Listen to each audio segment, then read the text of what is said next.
Related है। सही है।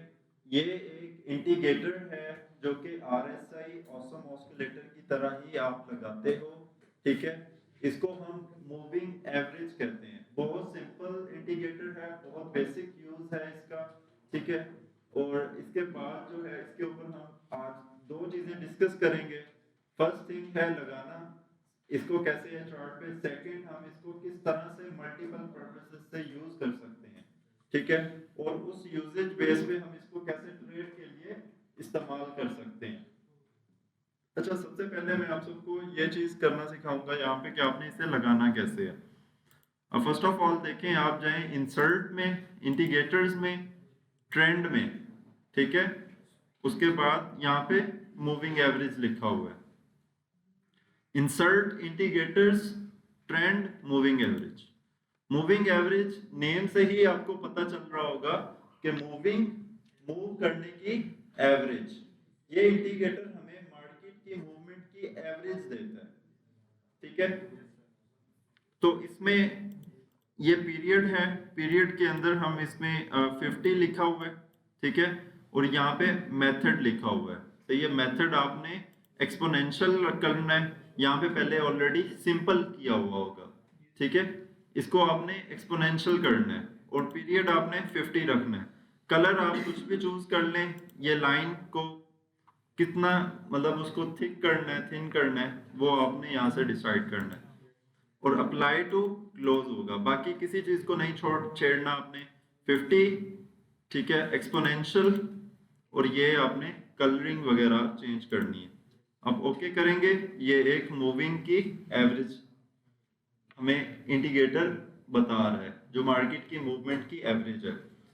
अब इसके इसी तरह मैंने यहाँ पे आपको बताता हूँ, इंडिकेटर ऐसे आप लगाएंगे।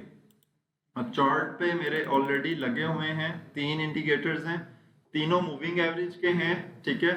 एक जो है फर्स्ट इंडिकेटर जो है वो 10 का है, 10 पीरियड है।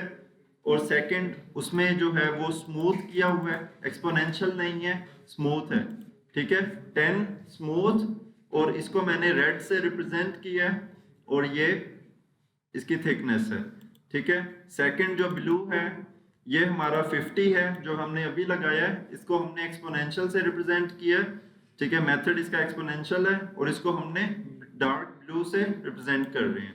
थर्ड जो हमारा लास्ट है वो है 200 की एक्सपोनेंशियल मूविंग एवरेज, ठीक है। 200 का हमारा पीरियड है, मेथड एक्सपोनेंशियल है, इसको हम ब्लैक कलर से रिप्रेजेंट कर रहे हैं, और आगे सेम चीजें हैं। अभी हमने 3 indicators, same indicators with different period and different methods हमने मार्केट पे अप्लाई कर दिए हैं, ठीक है।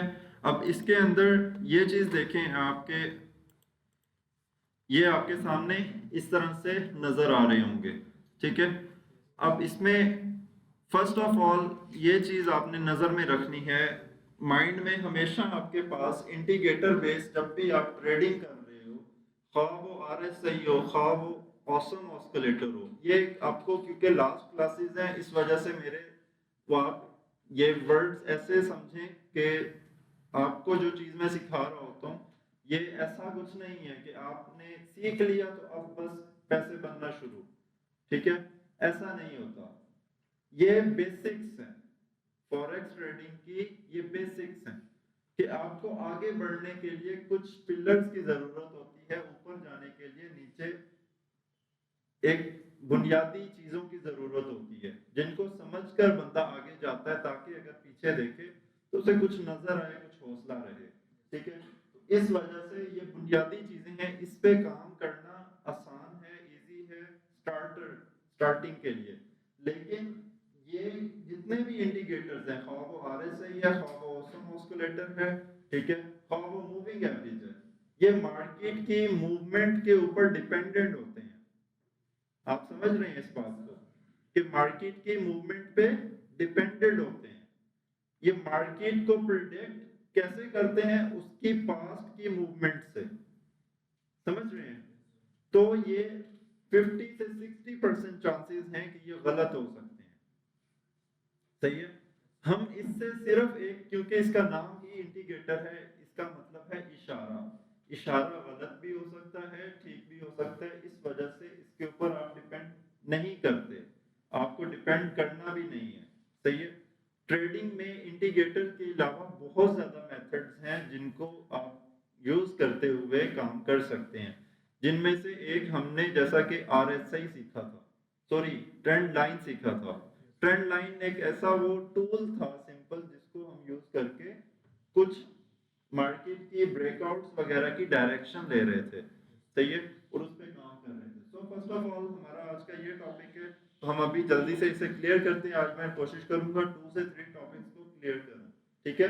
और कल भी 3 टॉपिक्स होंगे और आपका बिगिनर कोर्स खत्म हो जाएगा। तो यहाँ पे डेट जो है ये 10 की मूविंग एवरेज है। अब इसका क्या मतलब है? इसका मतलब ये है कि ये जो भी करंट टाइम फ्रेम होगा उसके अंदर for example 15 minute time frame open है, तो ये क्या कर रहा है, ये कर रहा है कि जो 10 की मूविंग एवरेज है ये 15 मिनट की 10 कैंडल्स, जो करंट टाइम फ्रेम है उसका 10 कैंडल्स। क्यों 10 कैंडल्स? क्योंकि हमने उसका पीरियड 10 रखा हुआ है। आप समझ रहे हैं? किसको इस बात की समझ नहीं है? नहीं है, ठीक है। यहाँ पे देखें, ये हमारा पीरियड इसका क्या है, 10 है। सही है। अब 10 पीरियड का क्या मतलब है? इसका पीरियड 50 है, ठीक है। इसका क्या मतलब है? इसी तरह सेकंड 50 हो गया, थर्ड जो है वो 200 है। इसका मतलब क्या है? इसका मतलब ये है कि जो 10 है ये हमें करंट टाइम फ्रेम की 10 कैंडल्स की मूविंग की एवरेज दे रही है। सही है। और जो 50 है ये हमें करंट टाइम फ्रेम के 50 कैंडल्स की मूविंग की एवरेज दे रही है, ठीक है। अब कौन सी एवरेज दे रही है इसको हम ओपन करेंगे तो अप्लाई टू क्लोजिंग प्राइस की एवरेज दे रही है। आपको एवरेज निकालनी तो आती है ना, कि नहीं आती मैथमेटिकली? ठीक है। कि फॉर एग्जांपल आपने, मैं मिसाल देता हूं कि आपको मैं 50 different averages, sorry 50 different prices दूं और आपको मैं बोलूं कि इसकी एवरेज निकाल के दो, तो आप उसका सिंपली एक फॉर्मूला लगाओगे और उसकी एक एवरेज प्राइस निकाल लोगे। समझ आ रही है? अभी आई है कि नहीं आई? तो ये हमें जो इंडिकेटर है फॉर एग्जांपल 10 है, तो ये करंट टाइम फ्रेम की 10 कैंडल्स की क्लोजिंग प्राइस की एवरेज निकाल के दे रहा है। सही है। क्योंकि हमने इसे अप्लाई टू क्लोज किया हुआ है। सही है।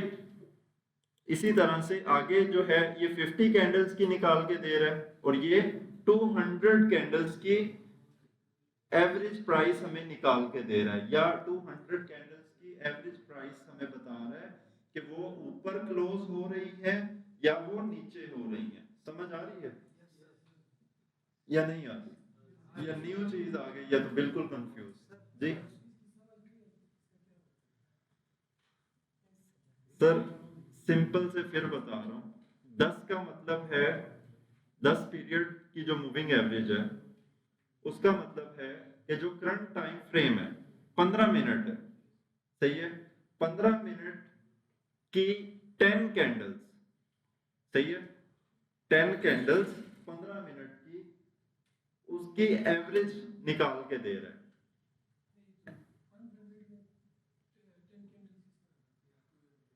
15 मिनट का एक कैंडल, और एक कैंडल 15 मिनट का, और 10 कैंडल में 150 मिनट। समझ आ गई? ये कितनी कैंडल्स हैं? ठीक है। तो ये एक एक कैंडल तो 15 मिनट का है, लेकिन वो करंट टाइम फ्रेम के 15 कैंडल्स का 15 मिनट है सपोज, तो वो करंट टाइम फ्रेम के 10 मिनट, सॉरी 10 कैंडल्स का वो आपको एक प्राइस का एवरेज निकाल के देता है। इतनी बात समझ लो, इससे आगे कंफ्यूज नहीं होना। सही है।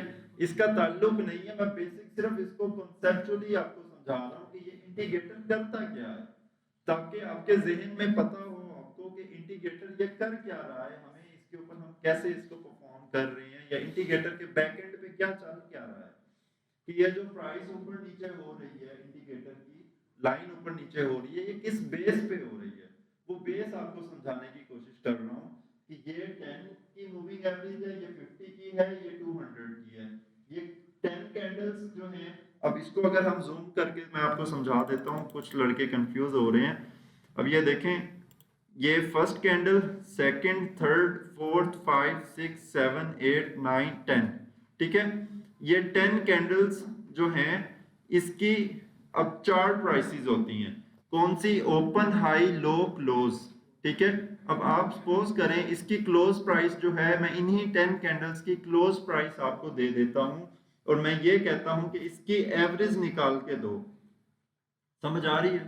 तो वो एवरेज जो आपके पास आएगी वो ये इस तरह से करके देगा।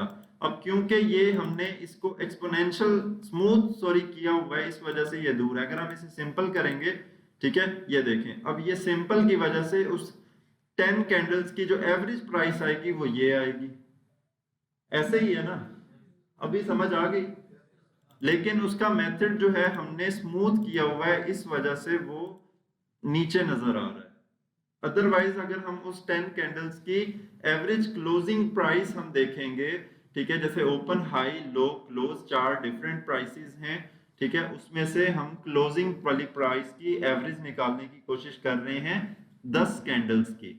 तो वो हमें ये यहाँ पे शो कर रहा है। इसका पीरियड क्योंकि हमने 10 रखा हुआ है और मेथड इसका हमने स्मूथ रखा हुआ है, इस वजह से ये उस करंट प्राइस से डाउन साइड की तरफ। अब ये डिफरेंट फार्मूलाज होते हैं इसके बैक एंड पे, जिसको इंप्लीमेंट करके वो हमें एक एवरेज प्राइस दे रहा होता है। समझ आ गई? कॉन्सेप्ट थोड़ा बहुत समझ में आ गया, इंडिकेटर क्या कर रहा है, ठीक है। चलें, अभी हम किस टाइम फ्रेम में है? किसमें? 15 मिनट में, ठीक है। तीनों इंडिकेटर्स लग गए।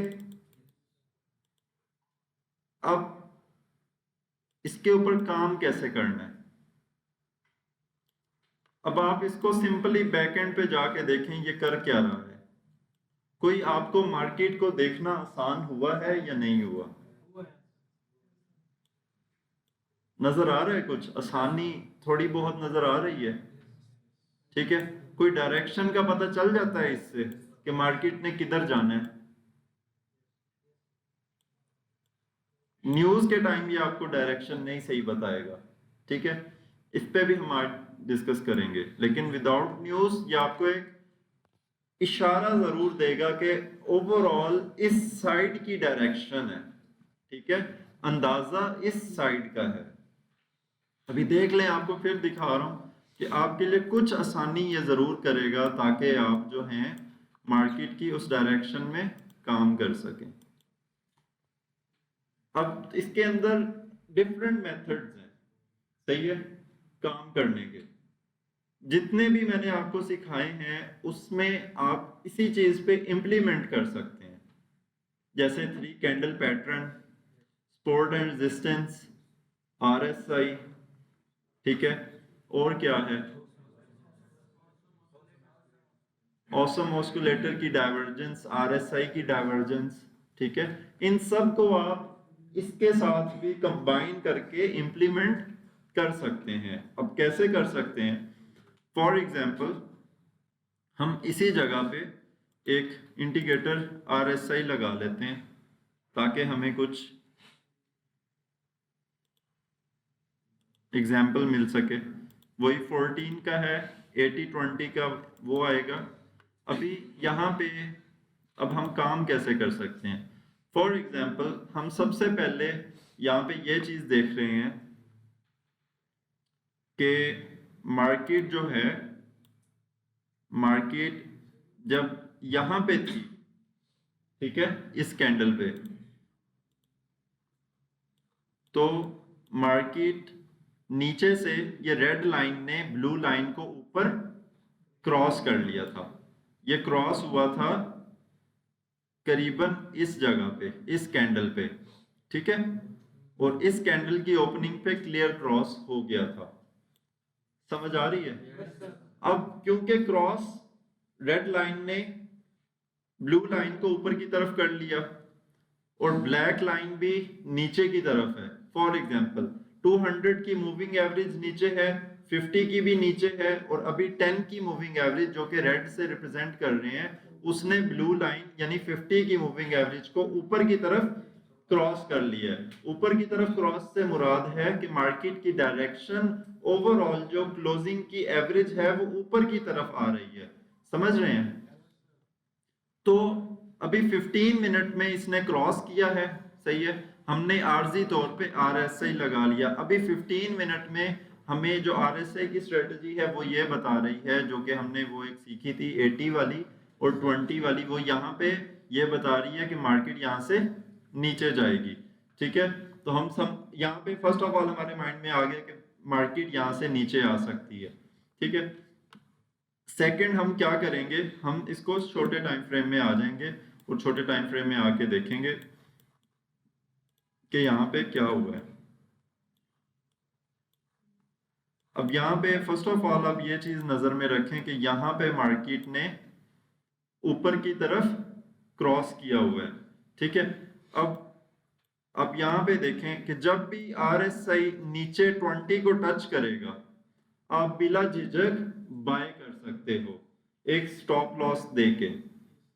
क्यों? क्योंकि आपको पता है कि 15 मिनट में ऊपर की तरफ का क्रॉस है, समझ रहे हैं? नहीं समझ आ रही? आवाज ही नहीं आ रही कि समझ आ रही है या नहीं आ रही?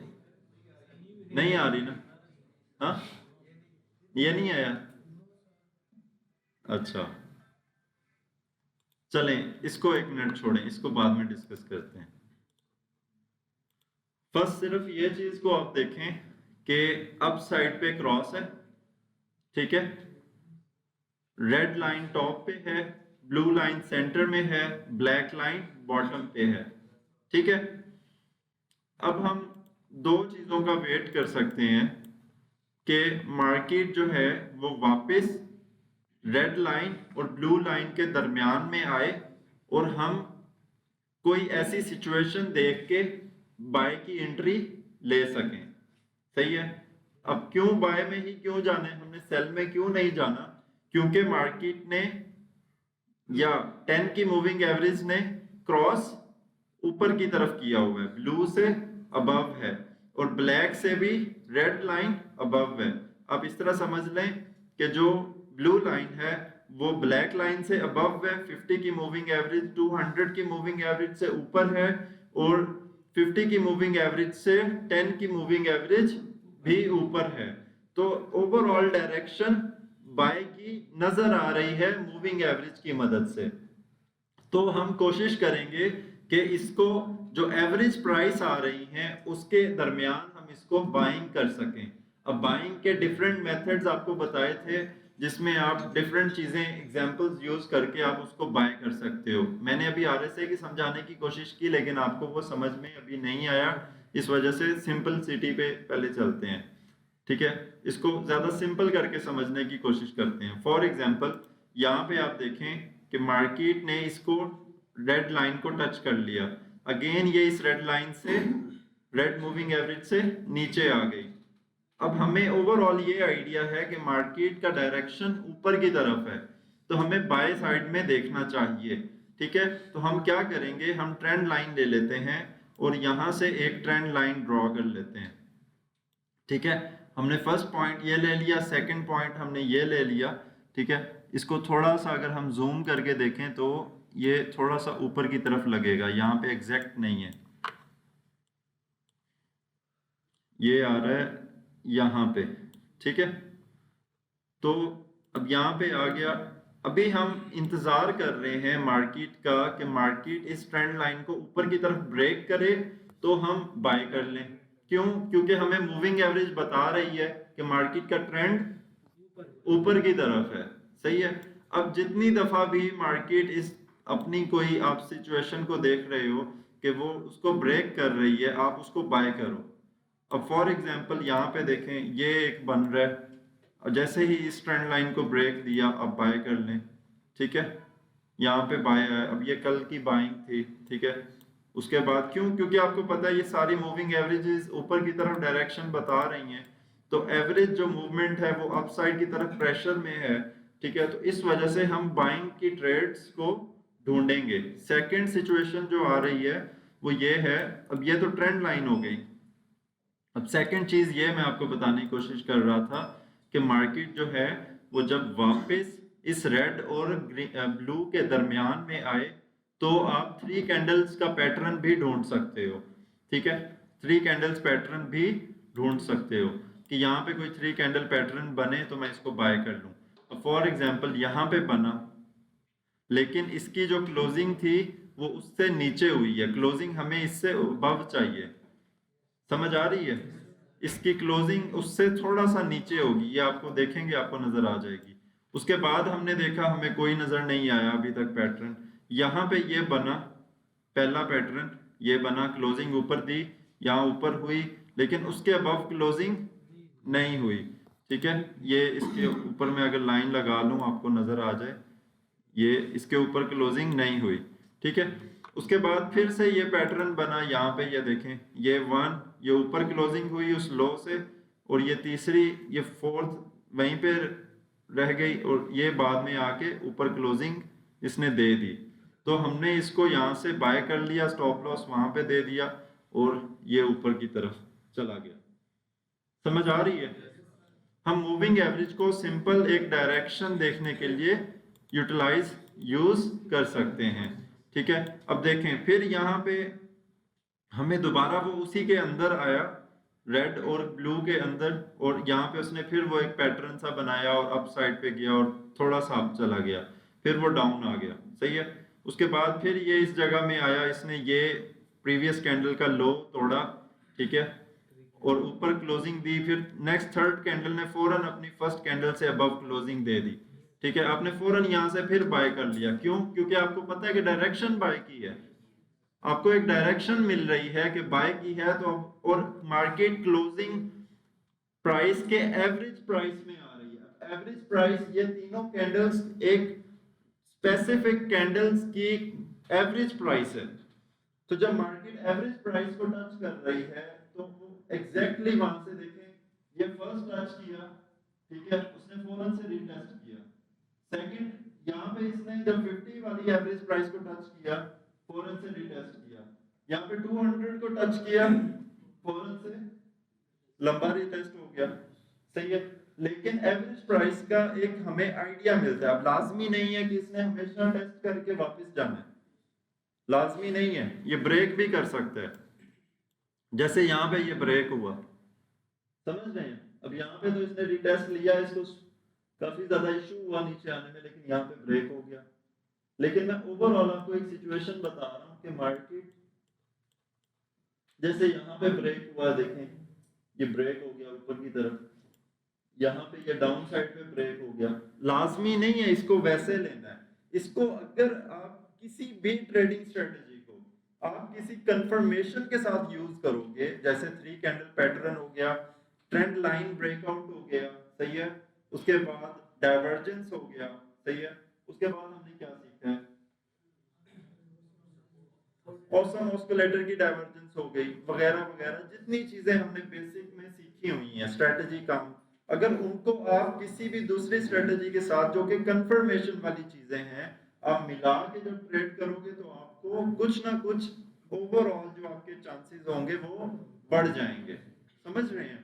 डायरेक्ट ट्रेड आपने कभी भी नहीं लेनी, उसके चांसेस बढ़ाने हैं, जिस वजह से आपको उस सिचुएशन को समझना पड़ेगा।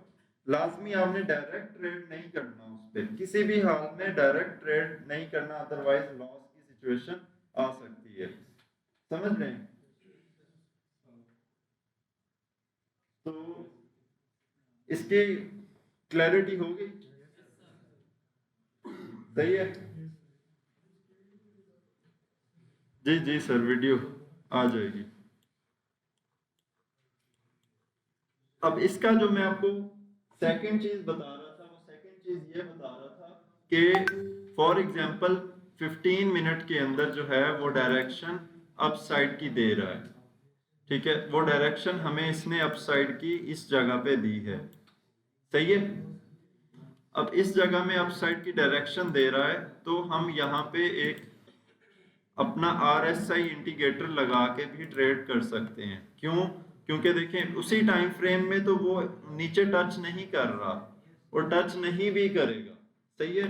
तो आपको पता है कि 15 मिनट में अप साइड का क्रॉस हो गया है, तो आप इसको 5 मिनट के अंदर देखेंगे कि जब RSI 20 को टच करेगा, क्योंकि हम 20 को जब टच करते हैं तो बाय करते हैं और जब 80 को टच करता है तो सेल करते हैं 15 मिनट में, क्योंकि बाइंग प्रेशर है तो इस वजह से हम छोटे टाइम फ्रेम में उसको बाय साइड में देखेंगे। समझ रहे हैं?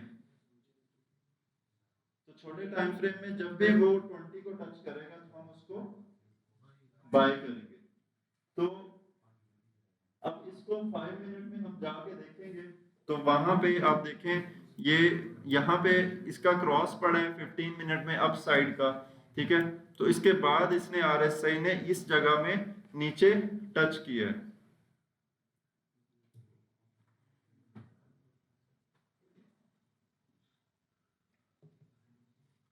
तो इसने टच इस जगह पे किया है, सही है। अब टच में भी हम देखेंगे, लाजमी नहीं है डायरेक्ट टच पे आप ट्रेड ले लोगे, टच में भी आप कुछ कंफर्मेशन को देखोगे।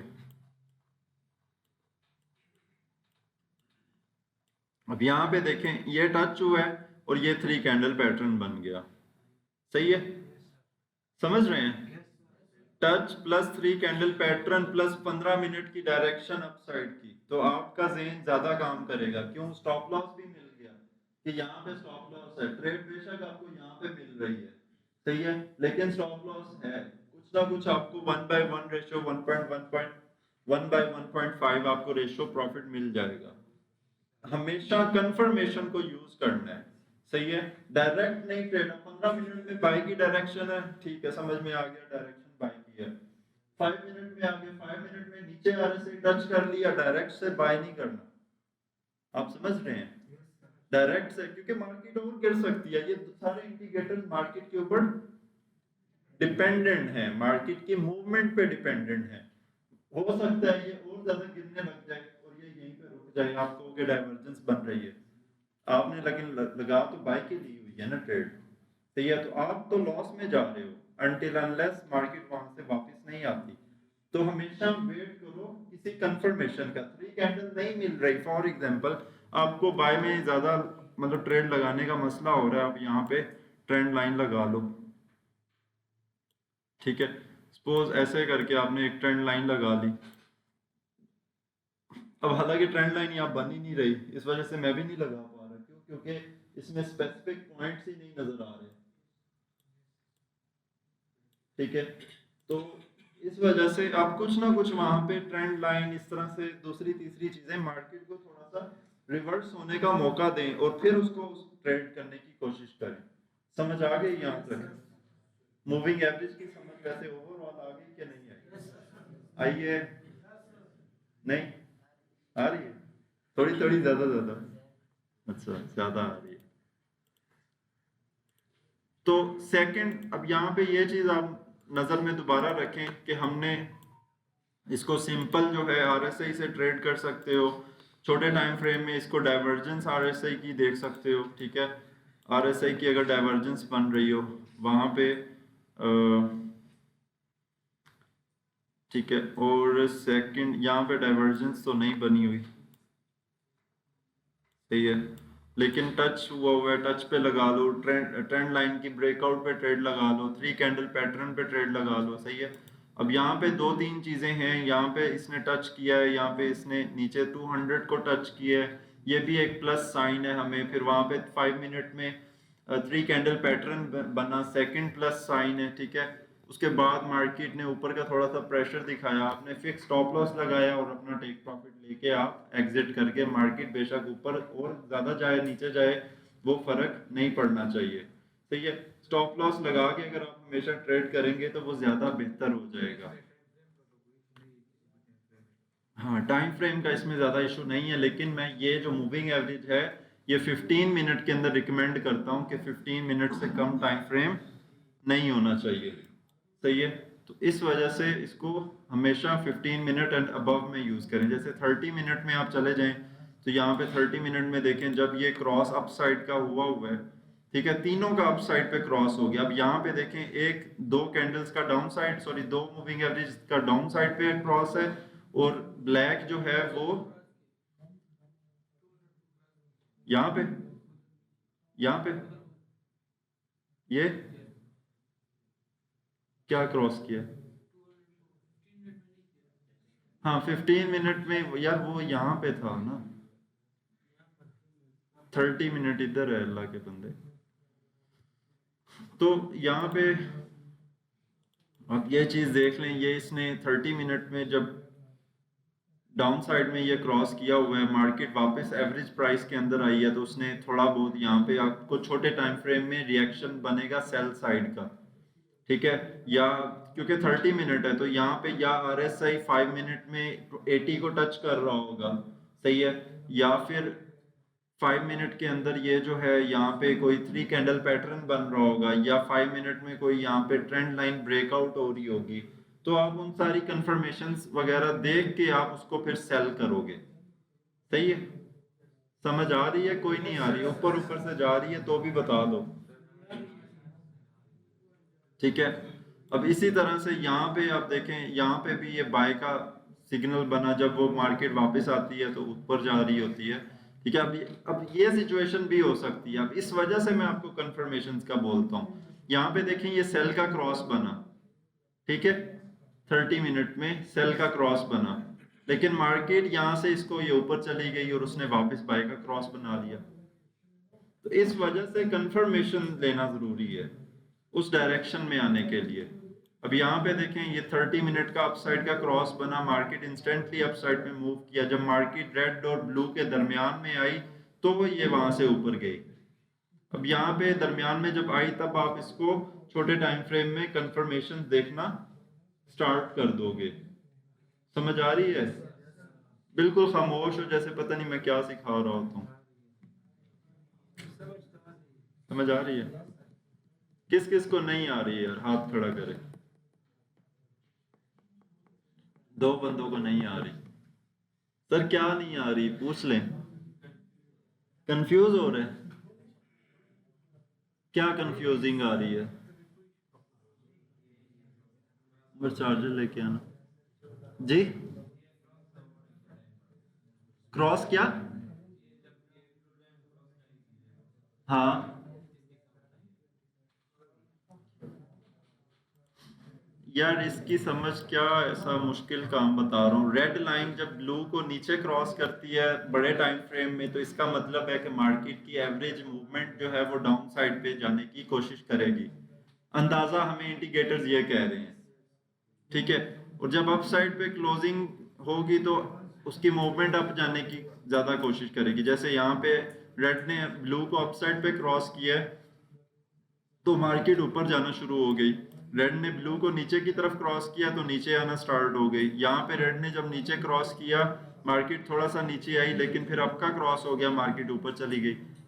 बस ये कॉन्सेप्चुअल है, इसको हम कंफर्मेशंस लेके छोटे टाइम फ्रेम में हम इसको यूज करेंगे, यूटिलाइज करेंगे और ट्रेड लेंगे।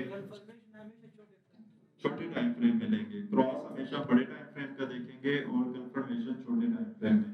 RSI पे ट्रेड लेनी है, मूविंग एवरेज की डायरेक्शन वगैरह सारा कुछ है, तो वो टाइम फ्रेम छोटा हमेशा यूज करोगे, क्योंकि सेम टाइम फ्रेम में कंफर्मेशन नहीं मिलेगी।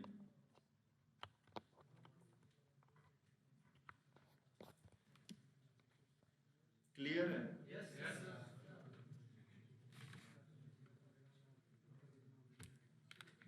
इसकी डिटेल में समझ आई है या नहीं?